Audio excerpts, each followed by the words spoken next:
Ayan tan. Nakapunta ka na dito? Oh, dim sum to go? Kung alam niyo yung Chades sa Alvarez Street, malapit lang yung dim sums to go.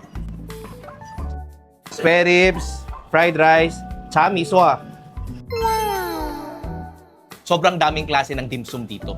Pork siomai, 4 pieces, 65 pesos. Napakamura. Totoong pork at masarap. Dito lang ako nakita ng 2-in-1 na siopaw. Kalahating asado, kalahating bola-bola. Ito yung para sa mga indecisive dyan. Hindi kayo makadecide, ito kunin nyo. Dalawa kagad eh. Xiaolong pao nila, 4 na piraso, 100 pesos lang din. Crispy fried noodle siomai. First time ko makatikim ng ganun. Taro siomai. Sa mga taro lovers dyan. Uy, sarap nitong taro siomai ah. Masarap yung salt and pepper spare ribs nila. Tsaka miso ah. Pampalong life. Pag nag-noodles ako, kailangan talaga may chili eh. Mekos-mekos mo na yan, insan. Woo! Init! Ang! Mainit! Yung Taipao bola-bola nila, sobrang laki. Malaki pa sa mukha ko. Punong-puno ng sahog. Wow! Ang sarap ng Taipao niya.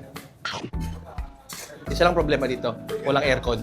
Pero kung gusto mo ng mura or mabilisang kain, pang eat and run to.